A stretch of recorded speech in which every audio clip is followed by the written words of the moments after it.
Hello everyone. तो आइए प्यारे बच्चों, आज हम शुरू करते हैं कक्षा 8th का विज्ञान का कार्य पुस्तक का लेसन नंबर 13। प्यारे बच्चों, आपको बता दें यह लेसन नंबर 13 जो ध्वनि है, अब जो नई किताब आपकी आ गई है नए सिलेबस के अकॉर्डिंग ये लेसन नंबर 10 हो गया है। आपका लेसन नंबर 10 है अब ध्वनि। तो आइए शुरू करते हैं कार्य पुस्तक का यह लेसन विज्ञान का। तो सबसे पहले हमें यहाँ पर गतिविधि 1 दी हुई है।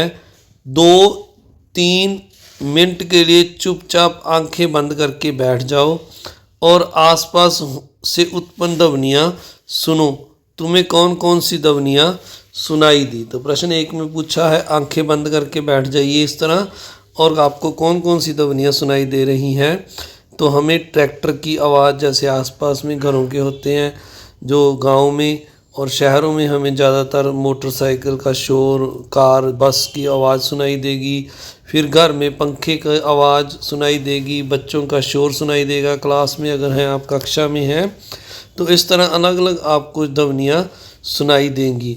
इसके बाद नेक्स्ट अगले क्वेश्चन में लिखा है, इसके बै पार्ट में इनके अलावा भी बहुत सी ध्वनियाँ तुम्हारे आसपास सुनाई देती हैं, उन सब की सूची बनाइए। तो पक्षियों की आवाज़ें सुनाई दे सकती हैं, बस का हॉर्न, सब्जी वाले की आवाज़, और भी इस तरह आप यहाँ पर जो आपको ध्वनियाँ सुनाई देती हैं आपने लिखनी है। तो प्यारे बच्चों, गतिविधि 2 है। आपसे एक रिक्वेस्ट है, गतिविधि 2 से पहले आप अगर चैनल पर नए हैं तो आप चैनल को सब्सक्राइब ज़रूर कीजिए, और आपको अगर वीडियो पसंद आए तो इसको लाइक कीजिए और अपने दोस्तों मित्रों में शेयर कीजिए। आपका ये मोटिवेशन मुझे और अच्छे वीडियो बनाने के लिए प्रेरित करता है। तो आइए, अब यहाँ पर लिखा हुआ है, हमें स्कूल की घंटी को रस्से से किसी ऐसी जगह लटकाओ जहाँ वह किसी दूसरी चीज़ से ना टकराए। हथौड़े को घंटी से बजाओ।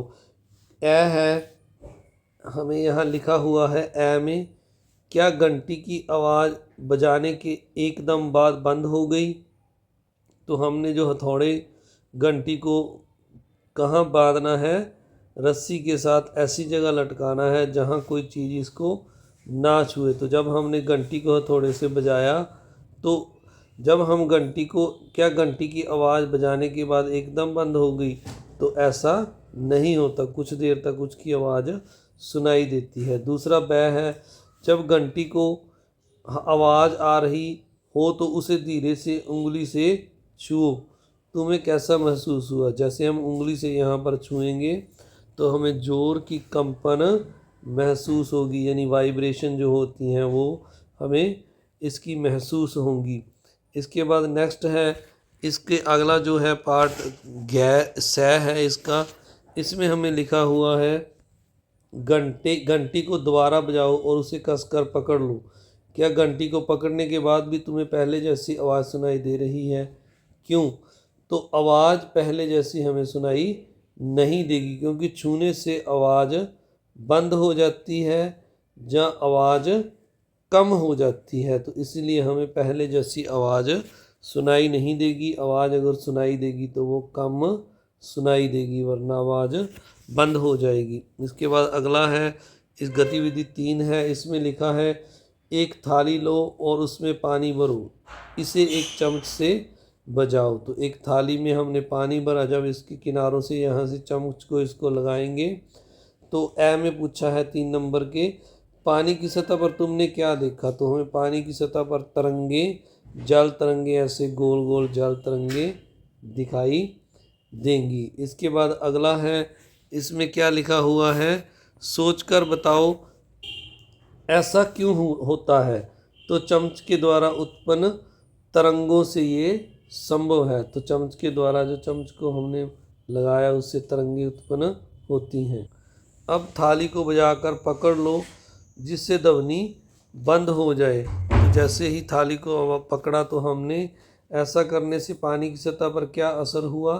धीरे धीरे कंपन मंद हो जाएंगे, और जहाँ कंपन बंद हो जाएंगे जिससे ध्वनि बंद हो जाएगी। तो इस तरह आपने सह पाठ करना है।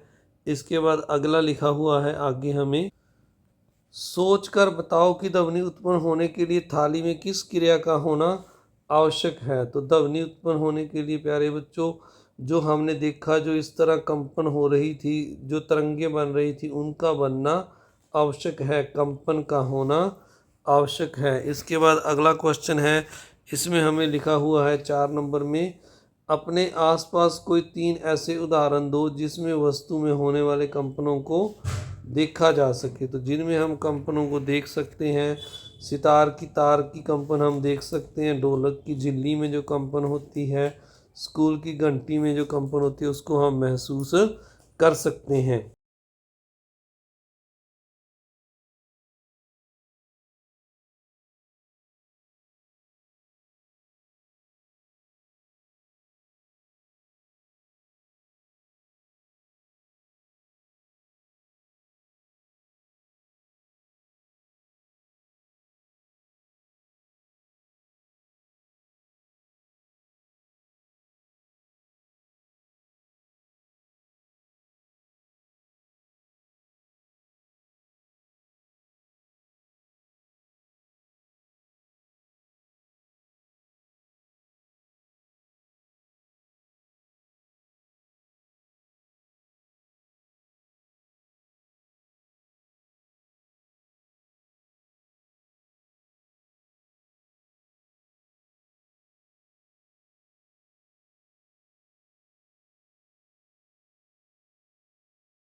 नीचे कुछ ध्वनियाँ दी गई हैं, इन्हें तारतव के आधार पर छांट कर सारणी में लिखो।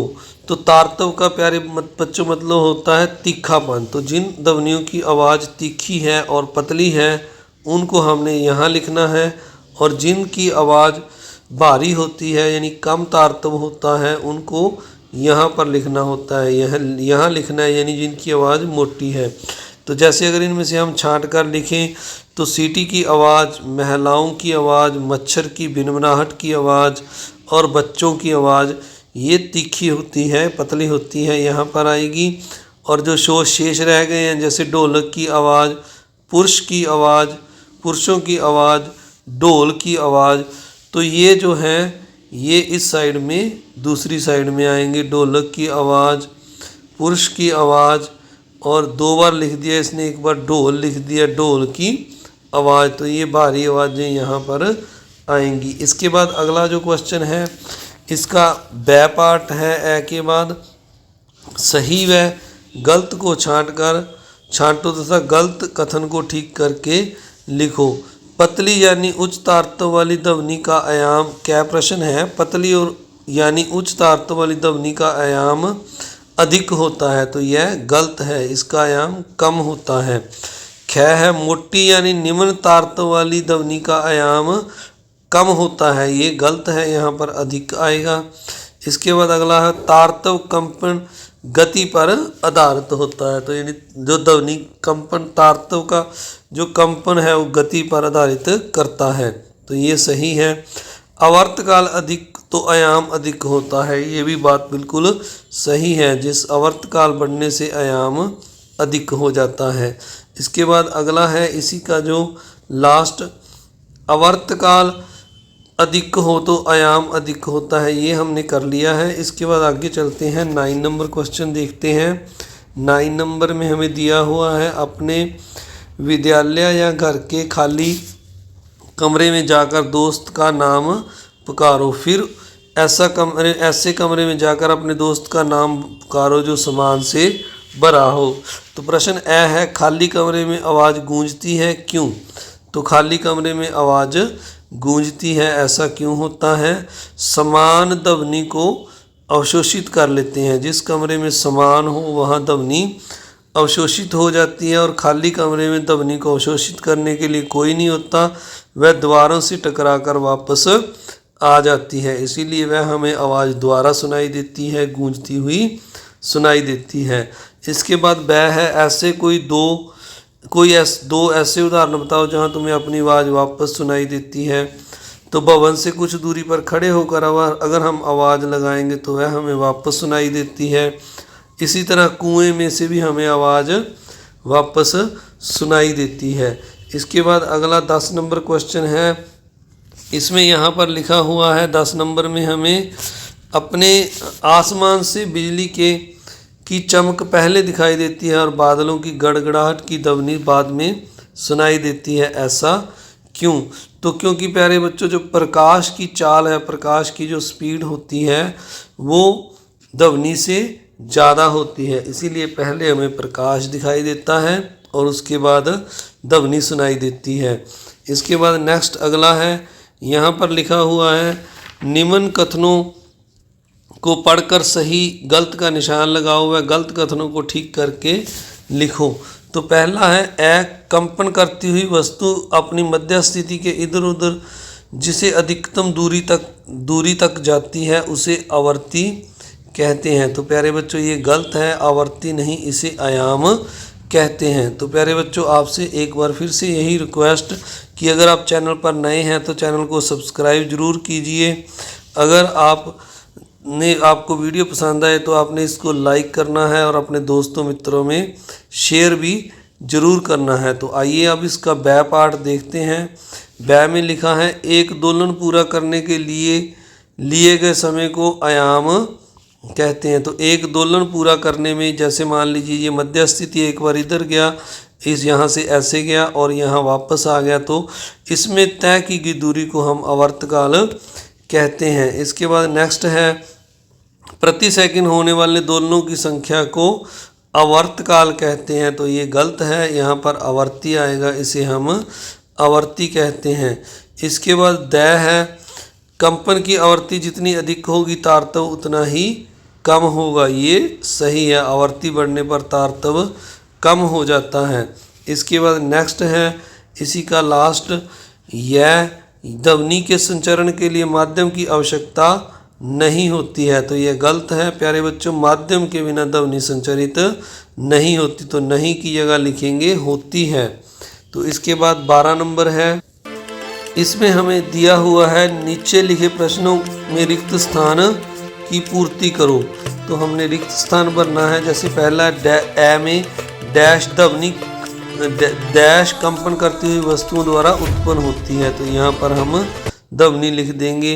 दूसरा है ब मनुष्य के कानों के लिए श्रव्यता की आवृत्ति का प्रयास 20 हर्ट्ज से 20,000 हर्ट्ज तक होता है। स है कंपन का डैश जितना अधिक होता है ध्वनि की डैश उतनी ही अधिक होती है। तो यानी आयाम जितना अधिक होता है प्रबलता उतनी ही अधिक होती है।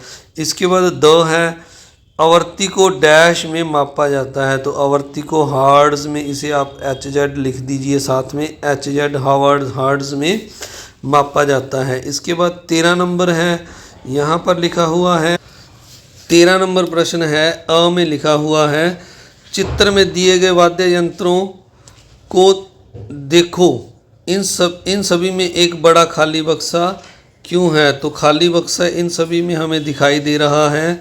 तो इनमें खाली बक्सा ध्वनि पैदा करने के लिए यानी कंपन पैदा करने के लिए होता है। कंपन पैदा होंगे तो ध्वनि पैदा होगी। इसके बाद अगला क्वेश्चन है इसका ब पार्ट। ब में हमें लिखा है ध्वनि कंपन करती हुई वस्तुओं द्वारा उत्पन्न होती है। ऊपर दिए गए, एक मिनट रुकिए, ऊपर दिए गए वाद्य यंत्रों को ध्यान से देखकर बताइए कि इन वस्तुओं में किसके कंपन करने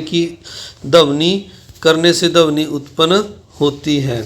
तो ध्वनि जो है वीणा है जो इसमें तनित डोरी है उससे होती है। तबला है जो इसकी तनित झिल्ली है जो ऊपर ऐसे बनी हुई है। और तबला ढोलक तबला इसमें भी तनित झिल्ली है। तो प्यारे बच्चों यहाँ पर हारमोनियम गलत लिखा गया है। ये हारमोनियम की बजाय हमने गिटार लिखना था जो चित्र में 1 नंबर पर दिखाया गया है। तो गिटार में भी जो है तनित डोरी होती है, इसमें भी एक तार लगी होती है जो तनित होती है। तो इस तनित डोरी को खींच दबाकर जैसे गिटार बजाते हैं उससे कंपन उत्पन्न होती है। तो इसके बाद अगला क्वेश्चन है, इसमें यहाँ पर लिखा हुआ है हमें ये जो गतिविधि दिखाई गई है 5 नंबर गतिविधि, इसमें हमें लिखा हुआ है एक प्लास्टिक का बड़ा स्केल लो, चित्र 1 में अनुसार उसका एक सिरा अपने हाथ से दबाकर दूसरे सिरे पर उंगली द्वारा कंपन उत्पन्न करो। तो ये जहाँ पर जैसे एक हाथ से दबाकर दूसरे हाथ से इसको नीचे को दबाकर छोड़ना है तो हमें कंपन दिखाई देंगी, कंपन हम महसूस करेंगे। अब चित्र 2 के अनुसार स्केल का ज़्यादा हिस्सा अपने हाथ से दबाकर अब आपने आधे से ज़्यादा हिस्सा जो है अपने हाथ में दबा लेना है और स्केल की लंबाई को कम कर दें और इसके दूसरे सिरे पर पुनः उंगली द्वारा कंपन उत्पन्न करें। तो हमने इस स्केल को थोड़ा ज़्यादा अपने हाथ के नीचे दबाकर फिर से कंपन उत्पन्न करनी है। तो जो कंपन है वो कम उत्पन्न होंगी क्योंकि हमने जो ज़्यादा सिरा है अपने हाथ के नीचे दबा लिया है। तो यहाँ पर प्रश्न हमें पूछा गया है तुमने क्या निष्कर्ष निकाला। तो हमने यहाँ पर लिखना है लंबाई के साथ साथ कंपन का आयाम बढ़ता है, वह लंबाई घटने के साथ साथ आयाम घटता है और आवृत्ति बढ़ती है। तो प्यारे बच्चों इसका मतलब ये है जैसे लंबाई ज़्यादा होगी तो कंपन अधिक होंगे और जैसे लंबाई घटेगी तो आयाम घटने का मतलब है कंपन कम होंगे और कंपन कम होने से आयाम कम हो जाएगा और आवृत्ति बढ़ जाएगी। तो इस तरह आपने इस लेसन को पूरा करना है। आप सभी का इस वीडियो को देखने के लिए एक बार फिर से धन्यवाद। आपने वीडियो पसंद आए तो इसको लाइक करना है, शेयर करना है और अगर आप चैनल पर नए हैं तो आपने सब्सक्राइब ज़रूर करना है। इससे मुझे मोटिवेशन मिलता है मैं आपके लिए और अच्छी वीडियो बनाऊं। Thank you very much.